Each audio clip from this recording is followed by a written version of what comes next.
আসসালামু আলাইকুম। প্রিয় দর্শক, অন্য মঞ্চের আলাপচারিতায় আপনাদের সকলকে আমন্ত্রণ জানাচ্ছি। মার্কিন যুক্তরাষ্ট্রের কাছে নিজের জবাবদিহি করতে, মানে বাংলাদেশ আর্মির জবাবদিহি করতে আজকে 29 তারিখ, আজকে ভোরবেলাতে আমেরিকার উদ্দেশ্যে রওনা হয়েছেন ওয়াকারুজ্জামান। তিনি 29 থেকে 2 তারিখ 2 এপ্রিল পর্যন্ত সেখানে 29 থেকে 2 মে পর্যন্ত এপ্রিল পর্যন্ত মানে আজ 29শে মার্চ থেকে 2 এপ্রিল তিনি যাবেন, গিয়ে সামরিক কর্তাদের সঙ্গে বৈঠক করবেন। বৈঠক কি ব্যাপারে? 31শে মার্চ তাদের একটা গোপন বৈঠক আছে, বিশেষ করে পেন্টাগনের সঙ্গে, এবং উচ্চপদস্থ যে সমস্ত সেনাকর্তা থাকবেন তাদের সঙ্গে। এই যে একটা এগ্রিমেন্ট হয়েছিল মার্কিন যুক্তরাষ্ট্রের সঙ্গে বাংলাদেশ আর্মির, একটা এগ্রিমেন্ট হয়েছিল। সেই এগ্রিমেন্টে বেশ অনেকগুলো পয়েন্ট ছিল। এই এগ্রিমেন্টের ব্যাপারে কিন্তু ইউনূস জানতেন। ইউনূসেরটা যেমন ওয়াকার জানতেন, ওয়াকারেরটা তেমনি ইউনূস জানতেন। মানে পুরোটাই হয়েছে নিজেদের জ্ঞাতসারে, এবং বাকিটুকু সব অভিনয় হয়েছে। আমি তোমার সঙ্গে কথা বলবো না, তোমার সঙ্গে দেখা করবো না, সবই তোমার অভিনয়, সত্য কিছু নয়। তো যাই হোক, এখন এই যে মিলিটারি প্যাক্ট যেটা হয়েছে, সেই মিলিটারি প্যাক্টের মধ্যে কোন কোন বিষয়ে মানে অগ্রগতি হয়েছে, কোন কোন বিষয়ে অগ্রগতি হয়নি, কোথায় কোথায় আটকে আছে, তার ডিটেল রিপোর্ট ওই 31শে মার্চ যে বৈঠক হবে সেই বৈঠকে দেওয়া, মানে উনি হ্যান্ড ওভার করবেন। তাছাড়া $2.5 বিলিয়ন একটা দীর্ঘমেয়াদী অস্ত্র কেনা বেচার একটা চুক্তি হয়েছিল, $2.5 বিলিয়ন। সেই চুক্তিটা মানে কতদূর কি হলো তার সমস্ত নথিপত্র উনি নিয়ে গিয়েছেন সঙ্গে করে। মানে কত অগ্রগতি হলো সেই চুক্তিটার, সেটা নিয়ে গিয়েছেন। সেটা নিয়ে গিয়ে তাদেরকে পুরো বোঝাতে হবে। ওখানে খলিলুর রহমান থাকতে পারেন, আর থাকতে পারেন। তবে রামু ক্যান্টনমেন্টে একটা এয়ারবেসের আধুনিকীকরণের ব্যাপার আছে। সেই আধুনিকীকরণ কাজটা কতটা হয়েছে, কতটা হয়নি, সেই ব্যাপারে কিন্তু তাকে ডিটেল রিপোর্ট দিতে হবে। এই জিনিসগুলো কিন্তু আপনার দেশ থেকে আমি পাইনি। এই খবরগুলো আমাদের দেশ থেকে পেয়েছি, এটা প্রথমেই বলে দিই। আপনার দেশেও নিশ্চয়ই বেরোবে, আজকে নাও কালকে বেরোবে। তো আধুনিকীকরণের মধ্যে কি আছে? আধুনিকীকরণের মধ্যে আছে বিশেষ র্যাডার, নজরদারি র্যাডার সিস্টেম বসানো। এই যে $2.5 বিলিয়ন যে চুক্তিটা হয়েছে অস্ত্র কেনা বেচা, তার মধ্যে র্যাডারও রয়েছে। এই র্যাডারগুলো ওই রামু ক্যান্টনমেন্টের ওখানে যে একটা বিশেষ এয়ারবেস হচ্ছে, সেই এয়ারবেসে মার্কিন র্যাডার বসবে। এই মার্কিন র্যাডার যখনই বসবে না, তখনই ভারতের সঙ্গে তারেক রহমানের একটা জোর গন্ডগোল লাগবে। খবরটা আমাদের কাছে যখন পৌঁছেছে তখন নিশ্চয়ই নড়াচড়া ভেতরে শুরু হয়েছে। তা আমি এখন ভেতরের খবরটা তো জানি না, আমি বলতে পারবো না। তবে ভারত খুব কড়া নজর দিয়ে দেখছে, মানে নজর রাখছে যে ঘটনা কোন দিকে যায়। আর ওয়াকারুজ্জামান খুব খেলোয়াড় লোক। তিনি যাওয়ার আগে মার্কিন যুক্তরাষ্ট্রকে একদম মানে সাহায্য করে তিনি সম্ভবত যুক্তরাষ্ট্রের একটা মানে এ নিয়ে নাগরিকত্ব নিয়ে তিনি যুক্তরাষ্ট্রে চলে যাবেন। তার জন্য যুক্তরাষ্ট্রের সঙ্গে যত রকম সদ্ভাব করা দরকার উনি সেই রকম ভাবে কাজ করছেন, এবং তাকে সাহায্য করছেন খলিলুর রহমান, যিনি ওই বৈঠকে উপস্থিত থাকবেন। এদিকে আপনাদের যে ইউনূসের তো অনেকদিন কোনো খবর নেই। ইউনূসের আছে তো জাপানে, মানে কি করছে খবর রাখেন? ইউনূস জাপানে গিয়ে ওখানে আপনার যে সমস্ত রয়েছে, ইন্দোনেশিয়ার প্রাক্তন প্রধানমন্ত্রী, জাপানের প্রাক্তন প্রয়াত প্রধানমন্ত্রী, তার স্ত্রী, মালয়েশিয়ার প্রাক্তন প্রধানমন্ত্রী, তাদের বিভিন্ন জনকে দিয়ে উনি তারেক রহমানকে ফোন করাচ্ছেন।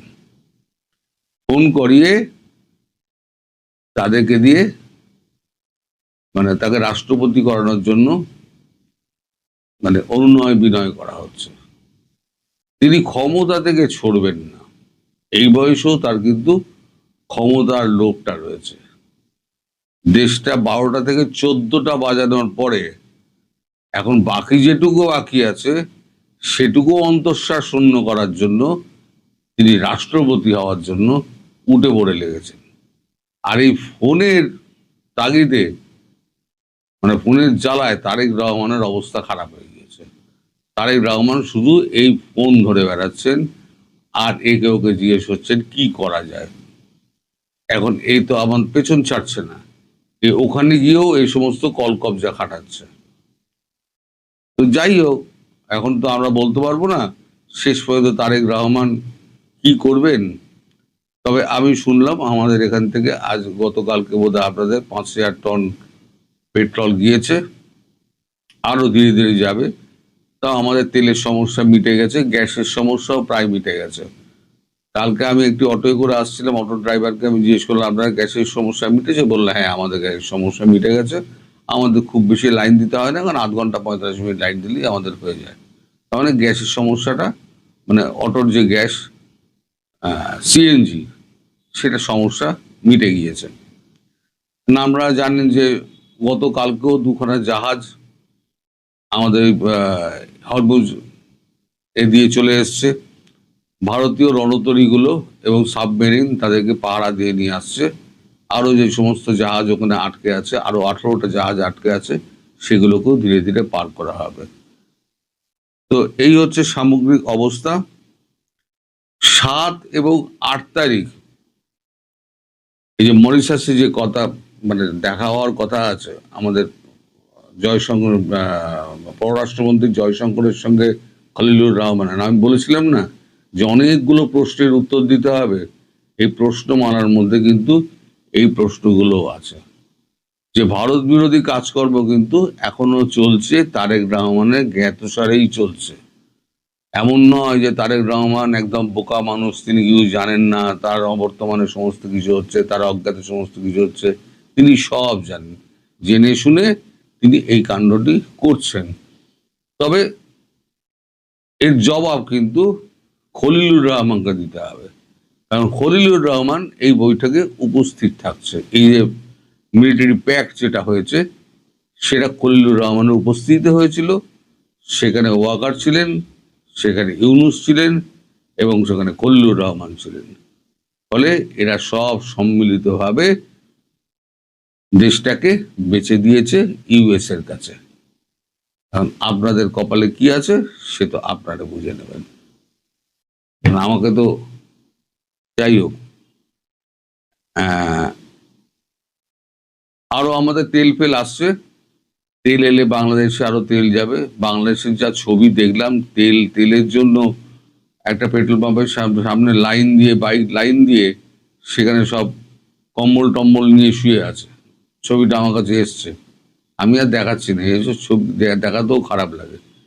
কিন্তু আমাদের এখানে পেট্রোল পাম্পে কোনো ভিড় নেই, কোনো কিছু নেই, স্বাভাবিকভাবে চলছে। ভারত নিজের তেলের ব্যবস্থা নিজে করে নিয়েছে। একটা চিঠি, সেই চিঠির পরই নড়ে চড়ে বসলো যেন ঢাকা। সেনাপ্রধান জেনারেল ওয়াকারুজ্জামান যাচ্ছেন যুক্তরাষ্ট্র। প্রশ্ন হচ্ছে, এটা কি শুধুই রুটিন সফর, নাকি এর পেছনে আছে বড় কোনো চাপ, বড় কোনো ডিল? আসসালামু আলাইকুম, স্বাগত লিডস নিউজে। সম্মানিত দর্শক, আমেরিকা যাচ্ছেন বাংলাদেশের সেনাপ্রধান, অস্ত্র কিনে ট্রাম্পকে খুশি করতে চান তারেক। এটি একটি শিরোনাম, একটি বাংলা গণমাধ্যমের শিরোনাম সংবাদের। আবার একটি ইংরেজি পত্রিকায়ও দেখলাম ঠিক একই বিষয়ে একটি রিপোর্ট, শিরোনাম হচ্ছে Bangladesh army chief general Wakeruzzaman set to embark on 5-day US visit starting March 29, আজকে 28, কালকে 29। দুটো রিপোর্টেরই কন্টেন্ট ভেতরে যা আছে তা প্রায় এক। জেনারেল ওয়াকার যুক্তরাষ্ট্র যাচ্ছেন 5 দিনের সফরে। এই সফরের মূল লক্ষ্য হচ্ছে যুক্তরাষ্ট্রের কাছ থেকে অস্ত্র কেনা, যার মূল লক্ষ্য প্রেসিডেন্ট ডোনাল্ড ট্রাম্পকে খুশি করা। 2024-এর জুনে সেনাপ্রধান হিসেবে দায়িত্ব গ্রহণের পর এটি জেনারেল ওয়াকারের দ্বিতীয় দফা যুক্তরাষ্ট্র সফর। তার প্রথম সফরটি হয়েছিল 2024-এর অক্টোবরে, মানে 5 আগস্টের পরে, ইউনূসের ক্ষমতা গ্রহণের প্রায় 3 মাস পর।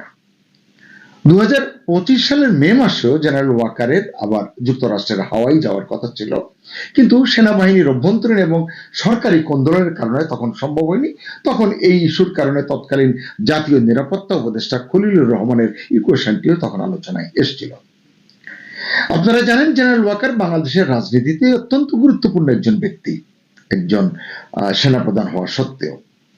তাই তার মার্কিন সফরটিও অত্যন্ত গুরুত্বপূর্ণ, এটিকে খুব সহজভাবে দেখবার উপায় নেই। আমরা জানি এর আগে তিনি যখন সফর করেছিলেন সেই সফরে তিনি মার্কিন সামরিক এবং জাতিসংঘ কর্মকর্তাদের সঙ্গে একাধিক বৈঠক করেছেন। সেখানে তিনি শান্তিরক্ষা, প্রতিরক্ষা সহযোগিতা, সামরিক সক্ষমতা বাংলাদেশের এইসব বৃদ্ধি নিয়ে আলোচনা করেছেন। তো সবকিছু যদি আপনি দেখেন আপনার মনে হবে এবার যে তিনি যাচ্ছেন এটিও একটি স্বাভাবিক সামরিক সফর। কিন্তু আসলে ভেতরের গল্পটা বোধহয় এতটা সহজ নয়। আপনারা এই 2-3 দিন আগের কথা, স্বাধীনতা এবং জাতীয় দিবসের দিন সামরিক শীর্ষ কর্মকর্তাদের সঙ্গে আলাপকালে প্রধানমন্ত্রী তারেক রহমান বলেছেন তিনি বাংলাদেশ সশস্ত্র বাহিনীকে আরো শক্তিশালী করতে চান। তিনি বলেছেন তিনি সেনা পরিবারের সন্তান, যথাযথ গুরুত্ব অনুধাবন করেই সেনাবাহিনীকে অত্যাধুনিক সরঞ্জাম এবং অস্ত্র সামগ্রী দিয়ে তিনি শক্তিশালী করে তুলতে চান। খুবই উত্তম চিন্তা। তবে তার এই চিন্তার সঙ্গে জেনারেল ওয়াকারের যুক্তরাষ্ট্র সফরের যোগসূত্র রয়েছে, এটি মানতেই হবে। আবার আমি এটিও বলছি যে এতে দোষের কিছু নেই, বাংলাদেশ অস্ত্র কিনতেই পারে, কেনাই উচিত। তাহলে এটি নিয়ে আসলে কথা বলছি কেন? বলছি এই কারণে যে তারেক রহমান প্রধানমন্ত্রী হওয়ার পর তাকে অভিনন্দন বার্তা পাঠিয়েছেন মার্কিন প্রেসিডেন্ট ডোনাল্ড ট্রাম্প। যে চিঠি পাঠিয়েছেন সেই চিঠিতে তিনি এ সংক্রান্ত বেশ কিছু কথা বলেছেন স্পষ্ট করে। সেখানে তিনি লিখেছেন, আশা করি, মানে কোট আনকোট, ব্যবসা ক্ষেত্রে বর্তমান গতি বজায় রাখতে আপনি আমাকে সাহায্য করবেন। বর্তমান গতি মানে ইউনূসের নেতৃত্বাধীন অন্তর্বর্তী সরকারের আমলে আমেরিকা যে সুযোগ সুবিধাগুলো ব্যবসায়িক পেয়েছে, যে প্রতিশ্রুতিগুলো পেয়েছে, সেগুলোকে কার্যকর করার কথাই তিনি হয়তো বুঝিয়েছেন। ট্রাম্প লিখেছেন, আশা করি রুটিন প্রতিরক্ষা চুক্তিগুলো সম্পন্ন করতে আপনি সঠিক সিদ্ধান্ত এবং পদক্ষেপ গ্রহণ করবেন। এটি নিয়ে গতকালকে আমরা যে একটি কন্টেন্ট করেছি সেখানে বলেছি যে জিসোমিয়া এবং এসিএসএ এই প্রতিরক্ষা চুক্তিটি খুব প্রয়োজন, খুব চাপ দিচ্ছে মার্কিন যুক্তরাষ্ট্র। এটির কথা ডোনাল্ড ট্রাম্পও মনে করিয়ে দিলেন এবং বললেন এর ফলে, মানে এই চুক্তি দুটি করলে আপনার দেশের, মানে বাংলাদেশের, তিনি তারেক রহমানকে লিখছেন, সেনাবাহিনী, মানে বাংলাদেশের সেনাবাহিনী আমেরিকার তৈরি বিশ্বসেরা এবং উন্নত মানের সরঞ্জাম ব্যবহার করতে পারবে। আমাদের দেশের অস্ত্র কেনা, অস্ত্র ব্যবহার আমরা চীন থেকে কিনি, তুরস্ক থেকে কিনি, আরো কোথাও বিভিন্ন জায়গা থেকে কেনা হয়। এটি নিয়ে আসলে এক ধরনের অন্য রাজনীতি আছে, অন্য সমীকরণ আছে, সামরিক সক্ষমতার বিষয় আছে। সেই মানে তাত্ত্বিক আলোচনায় বা সেই টেকনিক্যাল আলোচনায় গেলাম না। এখন তিনি বলছেন যুক্তরাষ্ট্রের এটি কিনলে, অস্ত্র কিনলে, সামরিক সরঞ্জাম কিনলে বাংলাদেশের এই লাভ হবে বাংলাদেশ সেনাবাহিনীর। মার্কিন প্রেসিডেন্ট ওই চিঠিতে স্পষ্ট করে বলেছেন তিনি খুশি হবেন বাংলাদেশের নতুন সরকার আমেরিকার অস্ত্র কিনলে। প্রশ্ন হলো এই বার্তার পরে কি নড়েচড়ে বসলো ঢাকা, নাকি পূর্বের সমঝোতা অনুযায়ী চলছে সব? পূর্বের সমঝোতা মানে আমি বলবো 18 মাসের কথা, ইউনূসের নেতৃত্বাধীন অন্তর্বর্তী সরকারের আমলে যে পরিকল্পনা, যে ছক নিয়ে তারা গিয়েছিল, সেই অনুযায়ী সবকিছু চলছে কিনা এটি আসলে ভেবে দেখা দরকার। অনেক বিশ্লেষক মনে করছেন বাংলাদেশ এখন এমন এক অবস্থানে যেখানে আঞ্চলিক এবং মানে আঞ্চলিক ভূরাজনীতি এবং আন্তর্জাতিক প্ল্যাটফর্মে ভারসাম্য রক্ষা করাই আসলে বাংলাদেশের জন্য সবচেয়ে বড় চ্যালেঞ্জ। কেন? কারণ একদিকে যুক্তরাষ্ট্র, অন্যদিকে আঞ্চলিক শক্তিগুলো, চীন আছে, ভারত আছে, পাকিস্তান আছে, এমনকি তুরস্ক, রাশিয়া, এসব নামও বিবেচনায় আসতে পারে। এই অবস্থায় যখন নবীন সরকারটি মানে তারেক রহমানের সরকারটি খুব বেশি দিন তো হয়নি, এখনো তারা ঠিকমতো গুছিয়ে উঠতে পারেনি, এমনটাই মনে করছেন বিশ্লেষকরা। এই সরকার এখনো অভ্যন্তরীণ এবং বৈশ্বিক নানান চ্যালেঞ্জের মুখে রয়েছে। মধ্যপ্রাচ্য পরিস্থিতি যেটাকে আরো ঘনীভূত করেছে। এমন সময় যুক্তরাষ্ট্রের সঙ্গে যুক্তরাষ্ট্রের চাওয়া অনুযায়ী অস্ত্র চুক্তি শুধু সামরিক সিদ্ধান্ত নয়, এটি হয়ে উঠতে পারে একটি গুরুত্বপূর্ণ এবং এটিকে বলা হয় সেন্সিটিভ রাজনৈতিক বার্তা, যার প্রভাব বাংলাদেশকে মোকাবিলা করেই সামনের দিনগুলোতে পথে এগোতে হবে। তাই প্রশ্নটা হচ্ছে এরকম যে কেন এই সময় জেনারেল ওয়াকারের যুক্তরাষ্ট্র সফর? ওই যে আগে বললাম, এই সফরের পেছনে অন্তর্বর্তী সরকারের ছক কাজ করছে কিনা, তাদের প্রতিশ্রুতি মেনে চলতে হচ্ছে কিনা, এবং সেই সরকারের, ইউনূস সরকারের প্রভাব এখনো সক্রিয় আছে কিনা, এই প্রশ্নগুলো কিন্তু আসছে। গত প্রায় 2 বছরে 18 মাসের কিছু বেশি সময় আমরা এমন কথা অনেকবার শুনেছি। মাইক্রো ক্রেডিট গাই ইউনূস গত 18 মাস ব্যাপী মার্কিন ডিপ স্টেটের নানান পরিকল্পনাই একের পর এক বাস্তবায়ন করেছেন। আমি বিস্তারিত গেলাম না, আপনারা জানেন সেন্ট মার্টিন নিয়ে আলোচনা, আপনারা জানেন চট্টগ্রাম বন্দরের কন্টেইনার টার্মিনাল নিয়ে যে আলোচনা, এবং মানবিক করিডোরের নামে যে করিডোর দেওয়ার কথা, এসব সার্বিক বিষয় নিয়ে মার্কিন যুক্তরাষ্ট্রের সঙ্গে এক ধরনের সলা পরামর্শ এবং তাদের সুবিধা মতো বাংলাদেশ কাজ করছে। বাংলাদেশের স্টেক হোল্ডারদের সঙ্গে কোনো আলোচনা না করে অন্তর্বর্তী সরকার এই কাজগুলো করেছেন। এই কারণে আসলে কথাগুলো উঠছে, তারা এই পরিকল্পনাগুলো বাস্তবায়ন করেছেন। এবং অনেকেই বলছেন যে এখনো যার জের টানতে হচ্ছে বর্তমান সরকারকে, সেটা ইচ্ছায় হোক বা অনিচ্ছায় হোক। আবার এমন কথাও শোনা যাচ্ছে যে প্রধানমন্ত্রী তারেক রহমানের ক্ষমতায় আসীন হওয়া নিয়েও আসলে কথা আছে। কেউ বলছেন তারেক রহমানের ক্ষমতায় আসীন হওয়ার পেছনে আমেরিকার সক্রিয় ভূমিকা ছিল, আরো মানে নানান দেশের কথা শোনা যায়, কিন্তু আমেরিকার কথাটি খুব জোরে সোরে উচ্চারিত হয়, এবং সেটা যে পুরোপুরি তাদের মানে আমেরিকার স্বার্থের সঙ্গে জড়িত তা নিয়ে কোনো সন্দেহ নেই বা থাকবার অবকাশ নেই। অর্থাৎ যদি আপনারা একটু দেখেন যে শেখ হাসিনা সরকারের পতন 2024-এ, এরপর ইউনূসের উত্থান, এবং 2026-এ ইউনূসের বিদায়, তারেক রহমানের ক্ষমতাসীন হওয়া, সবকিছুই আসলে একটা সুনিপুণ মার্কিন চাল হিসেবেই মনে করছেন অনেকে। এখানে আবার অনেকে এমনটাও বলছেন যে ইউনূস আসলে আমেরিকাকে চিনতে ভুল করেছিলেন বা ভুল করেছেন। কেন করেছেন? কারণ আমেরিকা ততক্ষণ পর্যন্ত একটি দেশের মাথা বা মাথাদের সঙ্গে সম্পর্ক রাখে যতক্ষণ বা যতদিন না তাদের স্বার্থ পূরণ হচ্ছে। যখনই স্বার্থ শেষ, আমেরিকা তাদের বা তাকে ছুড়ে ফেলতেও দেরি করে না। ইউনূসের অন্তর্বর্তী সরকারের ক্ষেত্রেও নাকি এমনটাই হয়েছে।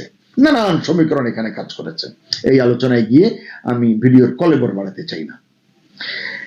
ইউনূসের সরকারের সঙ্গে মার্কিন ডিপ স্টেটের বোঝাপড়ার যে একটা বিষয়টি নিয়ে অনেক কথা হয়েছে, কেউ স্বীকার করেনি, কিন্তু হাটে হাড়ি ভেঙে দিলেন সম্প্রতি সাবেক উপদেষ্টা আসিফ মাহমুদ সজীব ভুঁইয়া। অনেক কথা তিনি বলেছেন। আসিফ বলেছেন যে অন্তর্বর্তী সরকারের গুরুত্বপূর্ণ দায়িত্বে থাকা এক ব্যক্তি, আপনারা বুঝতে পারছেন, জাতীয় নিরাপত্তা উপদেষ্টা খলিলুর রহমান, যিনি পরে বিএনপি সরকারের মন্ত্রী হয়েছেন, মানে পররাষ্ট্রমন্ত্রী। আসিফের অভিযোগ, রাজনৈতিক সুবিধা অর্জনের বিনিময়ে ওই ব্যক্তিকে পুরস্কৃত করা হয়েছে। মানে অন্তর্বর্তী সরকারের জাতীয় নিরাপত্তা উপদেষ্টাকে এই সরকারের গণতান্ত্রিকভাবে নির্বাচিত একটি সরকারের পররাষ্ট্রমন্ত্রী করা হয়েছে। মানে তিনি বলছেন যে এখানেও হয়তো আছে ডিপ স্টেটের খেলা, হয়তো কি আছেই, এটি ধারণা করা হয়। আমেরিকার সঙ্গে ইউনূস সরকারের বাণিজ্য চুক্তির কথা নিশ্চয়ই আপনাদের মনে আছে, নিশ্চয়ই ভুলে যাননি। ইউনূস সরকার বলেছিল চুক্তির শর্ত প্রকাশ করা যাবে না, এনডিএ, নন ডিসক্লোজার এগ্রিমেন্ট। অথচ দেখা গেল কিছুদিন আগে আমেরিকাই সব শর্ত ফাঁস করে দিয়েছে। এক্ষেত্রে দেখা যাচ্ছে খলিলুর রহমান আরো এক কাঠি সরস। তিনি তো বিএনপি এবং জামাতও যে এই খেলায় বা এই চুক্তিতে বা ষড়যন্ত্রে সামিল সেটা জনগণের সামনে খোলাসা করে দিয়েছেন। আপনাদের নিশ্চয়ই এটাও মনে আছে যে ইউনূস প্রধান উপদেষ্টা হিসেবে দায়িত্ব পালনকালে বিভিন্ন সময়ে যুদ্ধাবস্থার ভয় দেখিয়েছেন, প্রস্তুতি নিতে বলেছেন। এই জন্য অস্ত্র এবং সামরিক সরঞ্জাম ক্রয়ের গুরুত্ব দিয়েছেন, প্রেক্ষাপট তৈরি করেছেন। বাংলাদেশে তুরস্কের সহায়তায় একাধিক অস্ত্র তৈরির কারখানা তৈরির উদ্যোগ নিয়েছিলেন। এইগুলোতে কোনো দ্বিমত নেই। বাংলাদেশের সামরিক সক্ষমতা বৃদ্ধি হোক, বাংলাদেশের নাগরিক হিসেবে এটি আমরাও চাই। আমার বক্তব্য হচ্ছে যে এখানে আমার প্রায়োরিটি কি, অগ্রাধিকার কি, সেটি আসলে গুরুত্বপূর্ণ। একই সময়ে ভারতের বিরুদ্ধে বাংলাদেশকে আমরা দেখেছি রীতিমতো উস্কানি দিয়েছে পাকিস্তান, প্রকাশ্যে অপ্রকাশ্যে। প্রকাশ্যে যেমন একটি এসছে, প্রকাশ্যে যুদ্ধের হুমকি দিয়েছেন পাকিস্তান মুসলিম লীগের যুব শাখার সভাপতি কামরান সাইদ উসমানী। এক ভিডিও বার্তায় উসমানী বলেছিলেন, ভারত যদি বাংলাদেশে আক্রমণ করে, যদি কেউ বাংলাদেশের স্বাধীনতার দিকে কোনো জোর দেয়, মানে অন্য কেউ, তাহলে পাকিস্তানের জনগণ, পাক সেনা এবং আমাদের মিসাইল, মানে পাকিস্তানের মিসাইল বসে থাকবে না। অনেক বড় হুমকি কিন্তু। তবে ইউনূস আমলে ঢাকার সঙ্গে দিল্লির সম্পর্কের যে রসায়ন ছিল, খুব খারাপ ছিল, শীতল ছিল, সেটা কিন্তু এখন বদলে গিয়েছে। আপনারা নিশ্চয়ই বুঝতে পারছেন। এখন বলা যায় বাংলাদেশ ভারতের মিত্র দেশ, মানে বিএনপি নেতৃত্বাধীন সরকার ভারতের সঙ্গে সম্পর্ক স্বাভাবিক করবার উদ্যোগ নিয়েছে। দুই দেশে আসলে এই লক্ষ্যে কাজ করছে। কারণ এখানে আরো নানান প্রেক্ষাপট আছে। চীন এবং পাকিস্তানের চাপ প্রতিহত করতে তারেক রহমানকে পুরোপুরি না হলেও অনেকাংশেই নির্ভর করতে হচ্ছে ভারতের উপর। কারণ এই অঞ্চলে ভারত ইতিমধ্যেই নিজের শক্তিমত্তা প্রতিষ্ঠিত করতে সক্ষম হয়েছে। এই প্রেক্ষাপটে প্রশ্ন কিন্তু একটাই, বাংলাদেশ কি নিজের কৌশল অনুযায়ী এগোচ্ছে? তারেক রহমান কি নিজের বিচার বুদ্ধি দিয়ে এগোতে পারছেন, নাকি বড় শক্তির চাপে তাকে সিদ্ধান্ত নিতে হচ্ছে? এই যে সেনা প্রধানের যুক্তরাষ্ট্র সফর, এটি কি স্রেফ একটি সফর, নাকি এর পেছনে সত্যিই আছে বড় কোনো খেলা? সেই উত্তরই এখন খুঁজছে পুরো দেশ, অর্থাৎ দেশের মানুষ। কমেন্টে আপনি আপনার মতামত জানাতে পারেন। সবার জন্য শুভকামনা।